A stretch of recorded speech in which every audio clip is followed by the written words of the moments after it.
देश के लिए अच्छा है, महंगाई के लिए अच्छा है, क्योंकि फिर महंगाई जो है उस फेज में नहीं जाएगी जहां से वो अनकंट्रोल हो जाती है। क्लियर है? तो ये जो है वो मैंने आपको बताया अलग अलग फेजेस। अब दूसरी तरफ जाते हैं। इन्फ्लेशन को हम दो तरह से कैलकुलेट करते हैं। इन्फ्लेशन को कैलकुलेट करने के दो तरीके। क्लियर? अब दो तरीके वो कौन कौन से बताता हूं मैं। सपोज मैंने ये बॉटल एक बॉटल खरीदी और ये एक बॉटल मुझे मिली 35 रुपए में। कितने में? 35 रुपीज में एक बॉटल खरीदी। अच्छा, ये 2017 चल रहा है और 2012 में इसके दाम जो है वो अगर हम कहें तो 20 रुपए। चलिए ठीक है, इसके नाम जो है वो 30 रुपीज थे। कितने थे? 30 रुपीज। अब इसके बाद फिर अब यही बॉटल जो है मैंने 1000 खरीदी। 1000 बॉटल्स खरीदी। कितने में मिलेगी? अभी 35 में मिल रही थी। 1000 बॉटल्स खरीद रहा हूं, कितने में मिलेगी? 35,000। हाँ,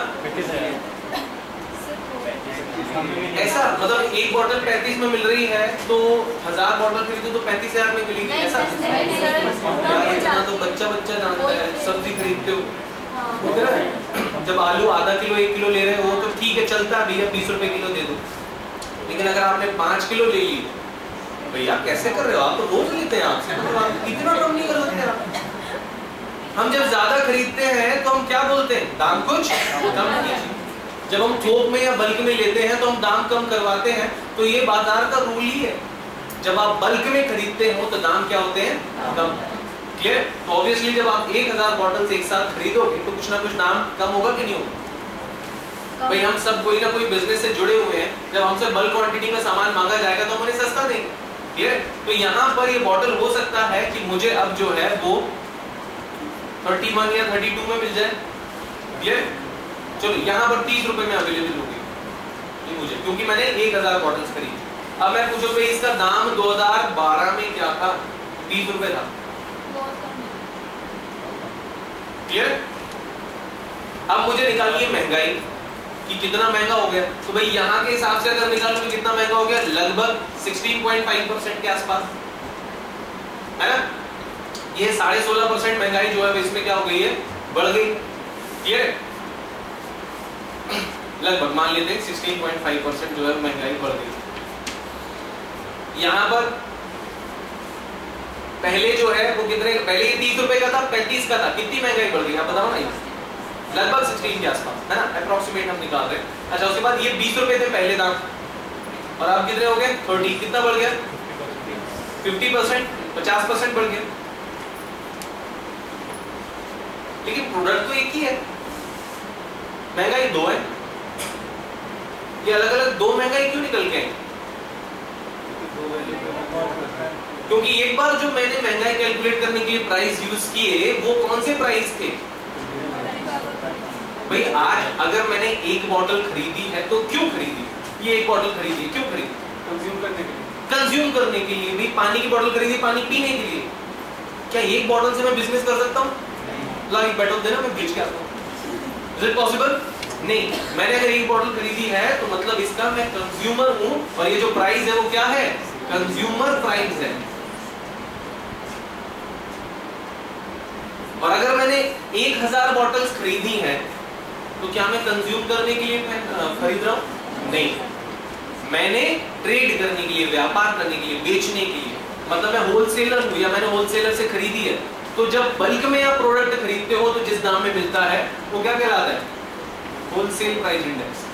मतलब दाम दो तरह के होते हैं। कंज्यूमर प्राइस मतलब उपभोक्ता मूल्य, जब आप कंज्यूम करने के लिए प्रोडक्ट का उपभोग करने के लिए वस्तु खरीदते हो। और दूसरा दाम होता है होलसेल प्राइस मतलब थोक मूल्य, जब आप बेचने, है ना, ट्रेड करने, व्यापार करने के पर्पज से जब इकट्ठा या थोक में खरीदते हो तो वो थोक मूल्य कहलाता है। ठीक है?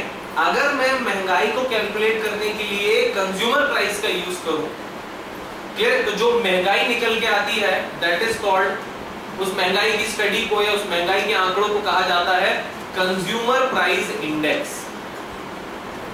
इंडेक्स का मतलब होता है दोस्तों change in data. Change in data मतलब आंकड़ों में परिवर्तन। पहले आंकड़े क्या थे और अब क्या है, पहले महंगाई कितनी थी और अब इतनी क्या है। तो मतलब ये कि अगर मैं कंज्यूमर प्राइस को कंपेयर कर रहा हूं कि पहले दाम क्या थे और अब दाम क्या है, ठीक है, तो वो क्या है, इंडेक्स है। और अगर मैं कंज्यूमर प्राइस के दामों को कंपेयर कर रहा हूं तो वो क्या है, कंज्यूमर प्राइस इंडेक्स। मतलब पहले वस्तुओं का मूल्य जो है उपभोक्ता मूल्य क्या था और अब उपभोक्ता मूल्य क्या है, तो उसे बोलेंगे हम कंज्यूमर प्राइस इंडेक्स। हिंदी में से बोलते हैं उपभोक्ता मूल्य सूचकांक। क्या बोला जाता है, उपभोक्ता मूल्य सूचकांक। फिर उसके बाद फिर अगर मैं महंगाई को कैलकुलेट करने के लिए होलसेल प्राइसेस को कंपेयर कर रहा हूं कि पहले वस्तु का होलसेल प्राइस या थोक मूल्य क्या था और अब जो है वो क्या है, तो फिर वो जो महंगाई निकल के आएगी या जो फैक्ट्स और फिगर्स निकल के आएंगे उन्हें कहा जाएगा होलसेल प्राइस इंडेक्स। मतलब पहले थोक मूल्य क्या थे और अब थोक मूल्य क्या है ना, ये अलग अलग ईयर्स में हम कंपेयर कर रहे हैं। तो मतलब कुल मिला के महंगाई को कैलकुलेट करने के दो तरीके हो गए, वस्तुओं की दो तरह की महंगाई हो गई। एक होती है थोक महंगाई, होलसेल प्राइस इन्फ्लेशन, और एक होता है सीपीआई मतलब खुदरा महंगाई या उपभोक्ता वाली महंगाई, उपभोक्ता जिस प्रोडक्ट को खरीदता है। ये क्लियर हो रहा है आपको, है ना? अगर कोई डाउट है तो आप पूछ सकते हैं ना। इंपॉर्टेंट जो है वो कह सकते हैं कॉन्सेप्ट है ये, डब्ल्यूपीआई और सीपीआई एग्जाम्स में बहुत पूछा जाता है। तो now you are able to differentiate between CPI and WPI, दोनों में अंतर बता सकते हो। ये है उपभोक्ता महंगाई और ये है होलसेल महंगाई मतलब थोक महंगाई, है ना? जब आप बल्क में खरीदना चाहते हो तो ये महंगाई, और जब आप खुदरा जो खरीदते हो कम क्वांटिटी में तो इन दामों में, तो ये दो तरह की महंगाई होती है, डब्ल्यूपीआई और सीपीआई, कंज्यूमर प्राइस इंडेक्स और होलसेल प्राइस इंडेक्स।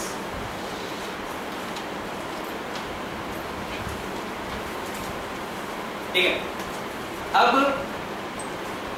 एक बात बताइए, ये हम कैसे तय करते हैं कि हमें आज अगर 2017 में महंगाई कैलकुलेट करनी है, मैं 2017 में और मुझे कैलकुलेट करना है इन्फ्लेशन कितना चल रहा है, तो मैं ये कैसे डिसाइड करूंगा कि मैं आज के दामों को 2014 से कंपेयर करूं, 2013 के दामों से कंपेयर करूं, 2012 के दामों से कंपेयर करूं, 2010 से करूं, सन 2000 से करूं या 1947 के दामों से कंपेयर करूं?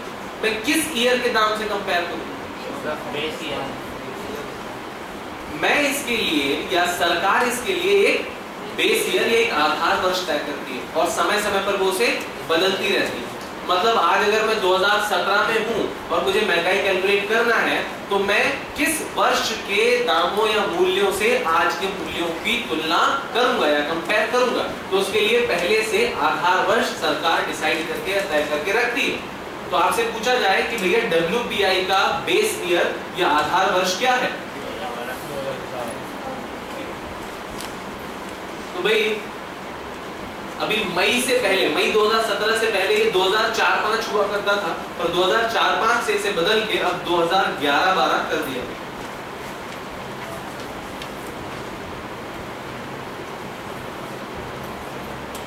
आपसे पूछा जाए कि भैया महंगाई दर जो है वो अभी डब्ल्यूपीआई की किस बेस ईयर को मान के कैलकुलेट की जाती है, तो आप बोलेंगे 2011-12। मतलब अभी आपको थोक महंगाई कैलकुलेट करनी है तो आज के बल्क प्रोडक्ट्स खरीदने के दाम किस वर्ष से आप कंपेयर करेंगे, 2011-12 से। ठीक है, अच्छा उसके बाद फिर आपसे पूछा जाएगा भाई सीपीआई का बेस ईयर क्या है। मतलब आपको अगर उपभोक्ता महंगाई निकालनी है तो किस वर्ष के दामों से आप कंपेयर करेंगे, तो आप कंपेयर करेंगे 2012 से, जो कि इससे पहले 2010 था। 2010 ये ऐसे ही लिखते हैं आप, है ना? ये पूरा होल ईयर जनवरी टू दिसंबर और ये जो है वो आपका मार्च टू अप्रैल, है ना?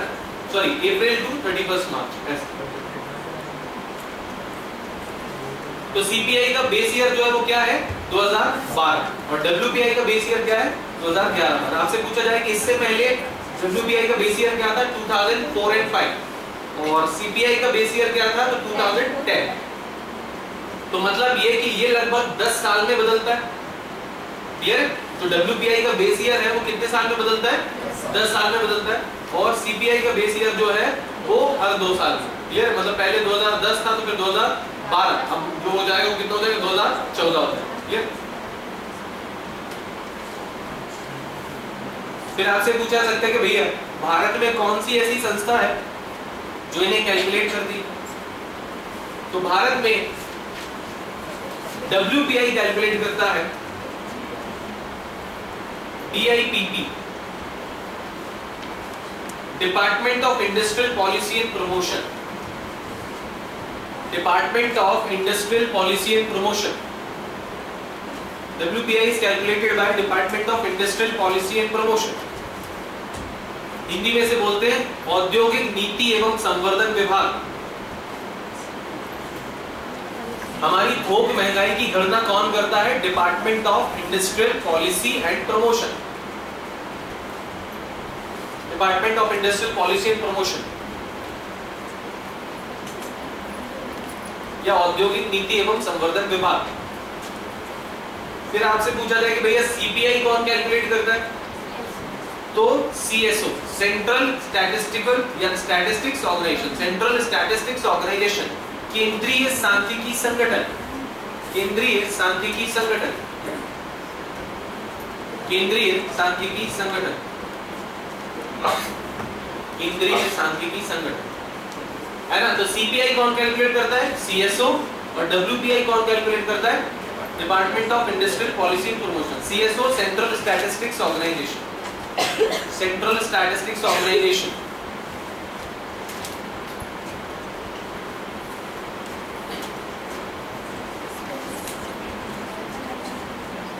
इसके बाद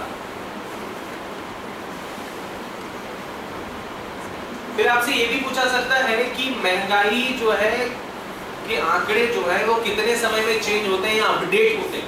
अपडेट हम कब कब करते हैं? तो हर महीने। जो CPI और WPI है वो हर महीने एवरी मंथ अपडेट होता है। तो आपसे पूछा सकता है कि करंट अपडेट क्या है? तो अभी हम कौन से मंथ का बता सकते हैं? जून का बता सकते हैं, क्योंकि जुलाई तो कंप्लीट हुआ नहीं, तो उसका फिगर और फैक्ट तो हम कुछ नहीं बता सकते। हम बता सकते हैं जून का। तो अभी आपसे पूछा जाए कि करंट इन्फ्लेशन क्या चल रहा है, तो आपसे पूछा, ये दो तरह से पूछ सकते हैं कि अभी करंट मंथ का या जून मंथ का WPI कितना और CPI कितना, अलग अलग होगा ना महंगाई। तो थोक महंगाई अभी चल रही है पिछले महीने के रिकॉर्ड के अनुसार जून 2017 0.9%। आपको बता दें 2016 सितंबर से पहले ये नेगेटिव हुआ करती थी, मतलब 0 से नीचे थी थोक महंगाई, नेगेटिव थी। मतलब इतना ज्यादा जो है थोक में चीजें सस्ती हो गई थी, क्योंकि आपको पता होगा पेट्रोल जो है बहुत ज्यादा सस्ता हो गया था। पेट्रोल अभी कुछ 1-2 साल पहले जो है लगभग 62-63 रुपीस में भी बिका, और उसकी वजह से जो थोक महंगाई है वो क्या हो गई थी, कम हो गई।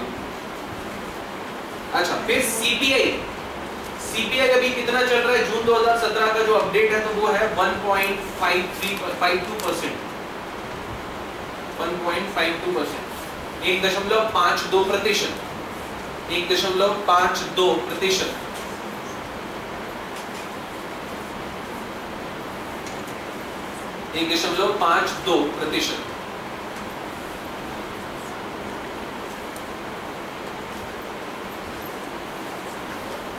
ओके,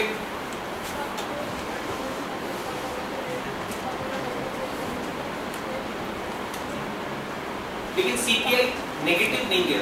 बेसिकली CPI जैसे कि भैया ये जो है WPI नेगेटिव था, क्योंकि थोक में जो है चीजें बहुत ज्यादा कह सकते हैं कि सस्ती हो गई। लेकिन CPI में कई बार जो नाम है वो डिमांड पे डिपेंड करते हैं कि पब्लिक कितना खरीद रही है। क्लियर भाई, CPI के नाम पब्लिक पे भी डिपेंड करते हैं ना। अल्टीमेटली जो है भाई होलसेल में पब्लिक तो खरीदती नहीं है, पब्लिक किस पे खरीदती है? टुकड़ों में, खुदरा, रिटेल, है ना। तो ये पब्लिक पे भी डिपेंड करता है कि दाम क्या होगा, डिमांड पे डिपेंड करता है, प्रोडक्शन कितना हो उस पे भी डिपेंड करता है। क्लियर? तो कंज्यूमर प्राइस जो है उतना ज्यादा नहीं गिरा था, वो नेगेटिव नहीं गया था, लेकिन ये जरूर जो है वो नेगेटिव चला गया फिलहाल। लेकिन ये इतना चल रहा है 1.52%, CPI और WPI 0.9%। अच्छा, अब मुझे एक बात बताइए, टाइटेनियम क्या होता है? टाइटेनियम एक मेटल है, धातु है, इससे क्या बनता है?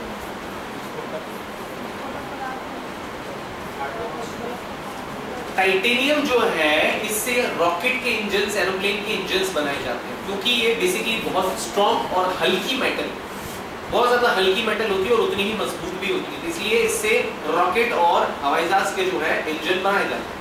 लेकिन अगर मान लो कल को टाइटेनियम 3 गुना महंगा हो जाएगा तो क्या अखबार में ऐसी सुर्खी आ सकती है कि गरीब का जीना दुर्भर हो गया क्योंकि टाइटेनियम महंगा हो गया? अब गरीब कैसे जिएगा, कैसे सर्वाइव करे टाइटेनियम के बिना? ऐसा बोल सकते हैं क्या? क्योंकि संबंध ही नहीं है, कोई रिलेशन नहीं है। हमारे लिए टाइटेनियम का महंगा होना महंगाई नहीं। Uranium, uranium basically nuclear weapons में यूज होता है, हम सब समझते हैं, परमाणु हथियारों में यूज होता है। यूरेनियम 10 गुना महंगा हो जाए, क्या कभी खबर ऐसी आएगी कि अब गरीब के घर का चूल्हा कैसे चलेगा, यूरेनियम महंगा हो गया? Is it possible? नहीं। यूरेनियम के महंगे होने से गरीब की अर्थव्यवस्था पर या गरीब की जेब पर कोई फर्क नहीं पड़ेगा, मतलब उसकी महंगाई हमारे लिए महंगाई नहीं। हमारे लिए महंगाई हम तभी मानते हैं जब उन प्रोडक्ट्स के दाम बढ़े जिसका यूज हम करते हैं। मोबाइल रिचार्ज महंगा हो जाए, हम बोलेंगे महंगाई है कि नहीं? व्हाट्सएप के चार्जेस लगने लगे 300 रुपए महीना, बोलेंगे और महंगाई है, कलयुग है, कलयुग। ये है कि नहीं? घूमने पे चार्जेस लगने लगे, पेट्रोल के दाम 200 रुपए हो जाए। हर वो चीज जिसका सरोकार एक आम आदमी से है और वो अपने डेली लाइफ में उसका यूज करता रहता है, उन प्रोडक्ट्स के दाम बढ़ने पर ही हम क्या कहते हैं? महंगाई बढ़ी। तो इसका मतलब ये है कि सरकार पहले से तय करके रखती है कि महंगाई कैलकुलेट करने के लिए कितनी वस्तुओं के दाम कंपेयर करना है, क्योंकि उनमें से बहुत सारे ऐसे प्रोडक्ट हैं जो एक आम आदमी काम के नहीं है और उनके दाम बढ़ने और घटने से हमें कोई फर्क नहीं पड़ा। तो सरकार ये तय करके रखती है कि अमूमन एक आम व्यक्ति जो है किन किन प्रोडक्ट का यूज करता है और उसके लिए किन प्रोडक्ट्स की महंगाई मैटर करती है, और उन्हीं प्रोडक्ट्स की वो लिस्ट बना के रखती है और उन्हीं को कंपेयर भी करती है। तो यहाँ पर आपसे पूछा, उस प्रोडक्ट की लिस्ट को बोला जाता है गुड्स बास्केट, वस्तुओं की टोकरी या गुड्स बास्केट। आपसे पूछा जाएगा WPI की बास्केट में कितनी वस्तुएं हैं, मतलब कितनी वस्तुओं के दाम कंपेयर करते हैं, और CPI की बास्केट में कितनी वस्तुएं, है ना? तो WPI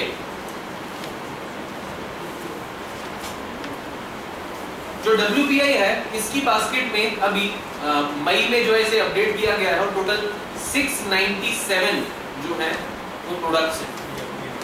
697, ये चेंज हो गया, पहले 676 था, अब 697 हो गया, मतलब 697 हो गया। 697 697 वस्तुएं हो गई WPI की गुड्स बास्केट में। अच्छा, CPI में बेसिकली 2 तरह की बास्केट होती है, क्योंकि कंज्यूमर भी 2 तरह के होते हैं। भाई होलसेलर तो एक ही होता है, ना तो वो गांव का ना शहर का, होलसेलर मतलब होलसेलर एक ही। लेकिन कंज्यूमर 2 तरह के होते हैं, कुछ ग्रामीण होते हैं जो अलग वस्तुएं खरीदते हैं और कुछ शहरी होते हैं जो अलग वस्तुएं खरीदते हैं। होता है कि नहीं होता है? भाई बहुत सारे ऐसे प्रोडक्ट हैं जो ग्रामीणों की लिस्ट में नहीं होते, जैसे कि मैगी है, टमाटो सॉस है, जैम वगैरह है, ब्रेड वगैरह है। ये सब क्या किसी ग्रामीण व्यक्ति की लिस्ट में होंगे? नहीं, ये सब वहां के कल्चर में है ही नहीं। ये सब वहां के कल्चर में नहीं होता। ये जो है वो एक, अगर कहें कि कोई ग्रामीण है, वो अगर कुछ खरीद रहा है तो वो ज्यादा से ज्यादा जो है वो अपने नाश्ते में उसको कुछ खरीदने की जरूरत ही नहीं पड़ती। वहां तो भाई सीधा सा हिसाब किताब ये है कि जो रात में बचा है सुबह उसमें थोड़ा सा मिल्क ऐड करो, चाहे वो खिचड़ी हो, चाहे वो रोटी हो, कुछ भी हो, है ना? तो बस वो जो है that will be termed as breakfast, है ना? लेकिन शहर में इसके लिए हमें से अलग चीजें जो है खरीद के लाना पड़ती है। तो मतलब कुल मिला, अच्छा जैसे कि फिनाइल है, अब फिनाइल शहरों में